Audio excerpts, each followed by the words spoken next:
included.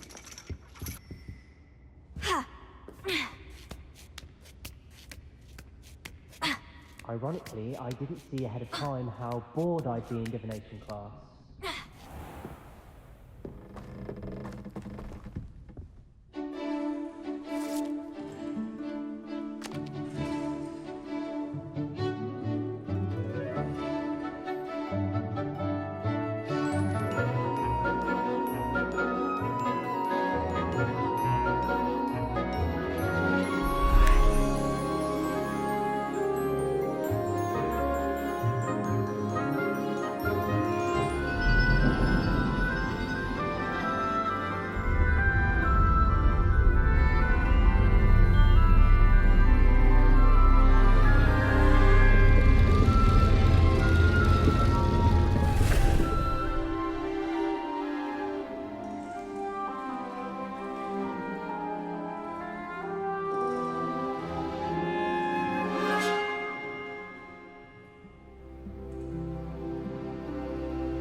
So knowledgeable. What do we have here? I hope those assignments were challenging enough for you. I've completed all of my tasks, Professor Onai. Very well done. Although I must admit, I did have something of a premonition that you would follow through. Now, as you have no doubt sharpened your perception by completing my assignment, I am curious. Based upon the knowledge that one's present and even one's past may reveal traces of what is to come, what do you see in your own future?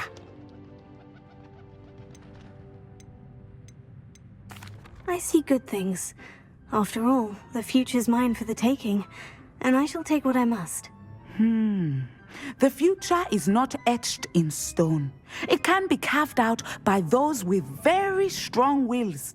And you do seem to possess one. But this talk of tomorrow should not divert us from your present success.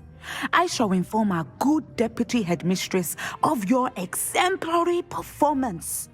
And if that performance is any omen of what your future may hold, then I, for one, see great things.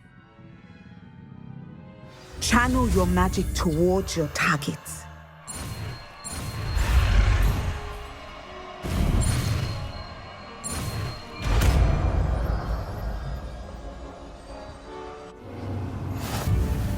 You have it! Now, why not practice the new spell on the training dummy?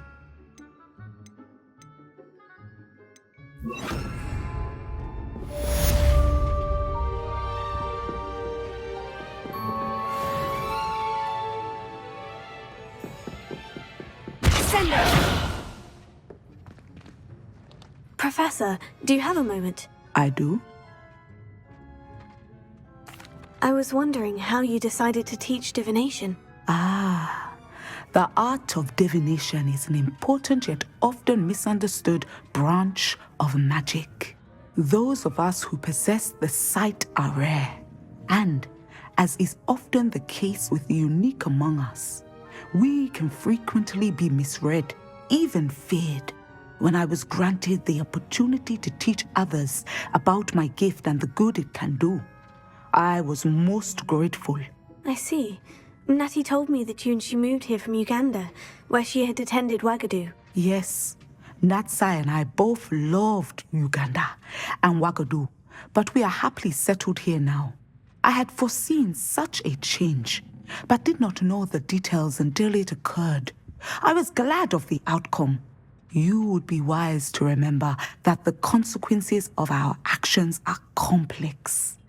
And so, divining what is to come is not as simple as gazing into a crystal ball or studying the bottom of a teacup. I'm not sure I believe that one can really see the future. We often do not believe in what we ourselves have not seen. I should hope that you will open your mind. You are a student at Hogwarts, after all. It cannot have escaped you that we in the Wizarding world are forever navigating the seemingly inexplicable. Of course, Professor. Now, I know that we both have places to be. Not because I have the sight, mind you, but because I am a professor and you are a student. I have enjoyed our conversation.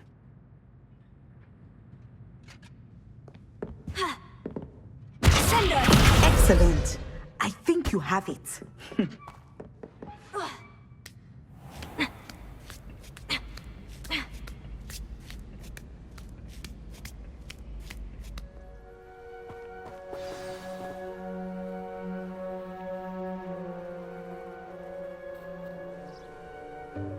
Welcome, everyone. I see you've already met some of the many beasts we study in this class. Though be advised, none of these creatures should be taken lightly. They are all in their own way dangerous, especially if one does not know how to handle them properly. Now, it seems many of you are out of practice. Let's take some time to review the basics of how to care for a beast, shall we? Miss Sweeting, would you please assist our new student with the lesson today? Yes, Professor Howen. Hello, I'm Poppy Sweeting. Don't worry about Professor Howen's speech. She over-exaggerates sometimes. All the beasts in class are perfectly safe. Oh! Miss Sweeting, pay attention, please. The tongue of a puffskein can be a slippery devil. Yes, Professor. Here, you can practice on Gerald. Just keep an eye out for his tongue. You can use my brush. Just be gentle. Oh, and think pleasant thoughts. I like to think it enriches his experience.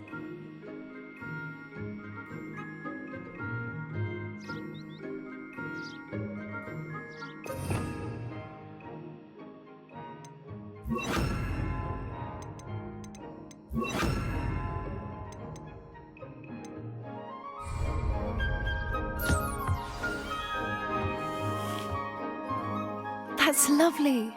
I'm sure he feels much better. I think he might be hungry. Would you mind giving him some beast feed?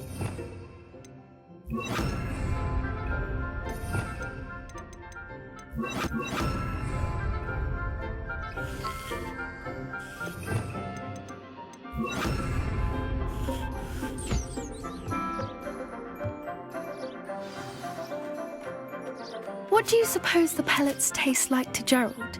Pudding, I like to think. I think we can safely say that Gerald likes you. That's good news. He seems very nice. He is. Kindness is one of his best qualities, right after ambition. And cleanliness. Good work, everyone. Now, let's make our way to the pens and select another beast. And please, do be careful as you feed and groom them. Miss Sweeting, why don't you show our new student to the Kneazles in the farthest pen? This way. The Kneazles are over here.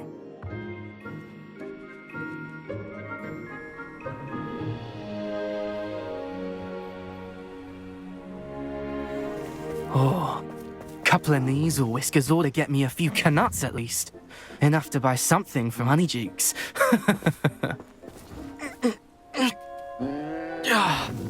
Stupid thing.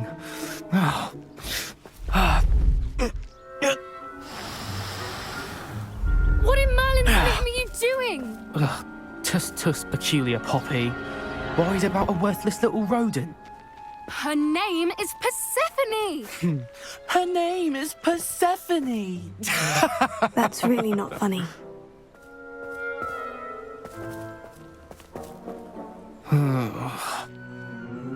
Let's go.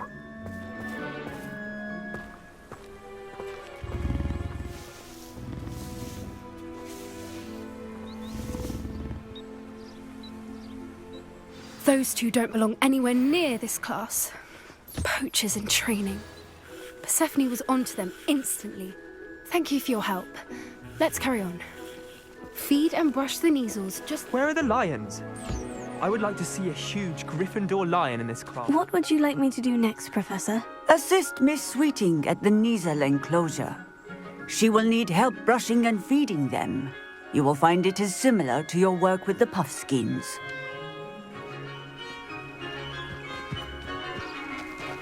A happy beast is a giving beast.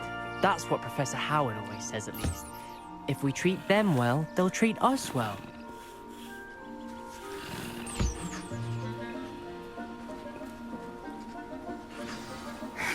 The Neasels really took to you. They know a good egg when they see one. As do I. It appears our time has come to an end. Please close the pens and see out. Now, where is our new student? Ah, there you are. I would like a moment, please. Hello, Professor. You wanted to speak with me? I did. How did you find your first beasts lesson? It was wonderful. I believe I'm really going to enjoy this class. Good. You seem to understand that when beasts are properly controlled, they can play a vital role in our lives. Some provide us with magically imbued materials, if cared for correctly, which does not include torturing them for whiskers. Well done, by the way. Probably best to let me handle it next time. Yes, Professor. They're nearly as bad as the Savagers in Rookwood's poacher pack. Sadly, we're the ones who suffer, stumbling over dead beasts. Terrible waste of resources. Surely the poachers can be brought to justice by someone. The Ministry, perhaps. An optimistic idea. Now, why don't we focus on more immediate matters that we can control? Professor Weasley has asked that I prepare some assignments designed to help you catch up to the other fifth years. Be on the lookout for my owl. Meanwhile, I also encourage you to study as many beasts as you can on your own time. I need to talk to you. Come here. Did you need something, Poppy? Thank you again for saying something to those brutes so that I didn't have to. You were an augury at noon in the desert. I certainly hope that's a good thing. It's something my gran and I say. It means that something or someone is a welcome surprise. At least, that's what we decided it meant. I couldn't stand there and watch them harm the poor thing. We're of a similar mind. Actually, in light of that, there's someone I'd like you to meet in the forest. You've intrigued me. Very well, lead the way. I'd hoped I would.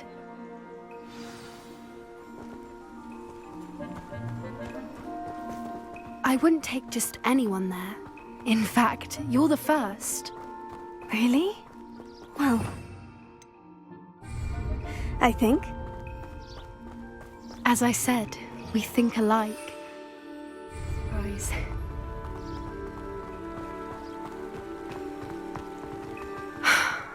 Quite the weather we're having, don't you think?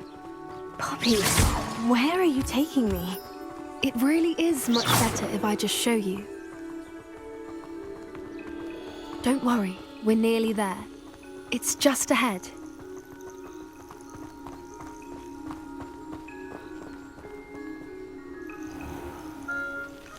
Stand back.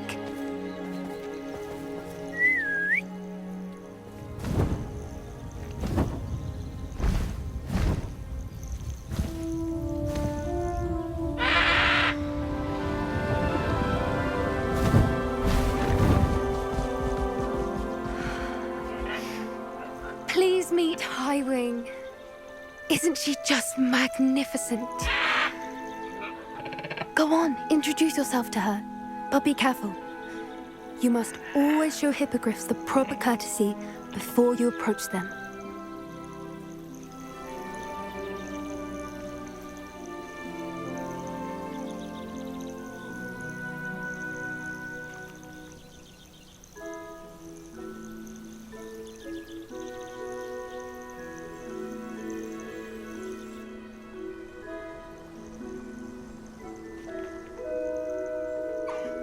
I knew it!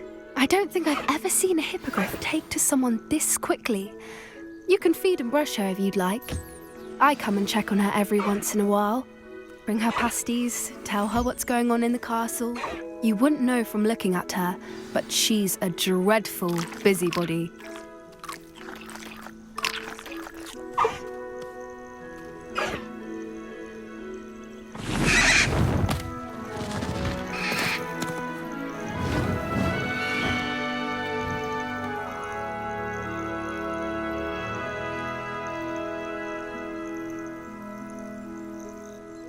So, what did you think of Highwing? I thought she was brilliant. Can't believe you introduced me to her. I suspected you two might get along. Are you the reason students have been seeing hippogriffs flying above the Forbidden Forest? Perhaps. Did you know that once you earn a hippogriff's trust, they'll always be there for you? I've seen it firsthand with her. How exactly did you and Highwing cross paths? It's a longer story, but I rescued her from poachers a few years back. Got her to safety and, well, she was fine until recently. You may have noticed that poachers are something of a problem in the area, so I worry they could get her again. And I might not be there next time. Professor Howen mentioned the poachers as well. She seemed to imply that we couldn't rely on the Ministry to help. I don't often agree with Professor Howen, but on that, I fear she's right. The poachers' influence is growing. I see them every day in the village, lingering, talking to people. They're up to something. I'm just not sure what. That does seem strange. Sounds as if they're planning something. Exactly. I think I'm going to look into it. Find out what's going on, what they're doing. I think that's a fine idea. Information is power. And the more I know, the better I can keep Highwing safe. You seem undeterred. Will you let me know what you find out? Oh, very well. I will. I should be going, but we'll speak again soon, I hope.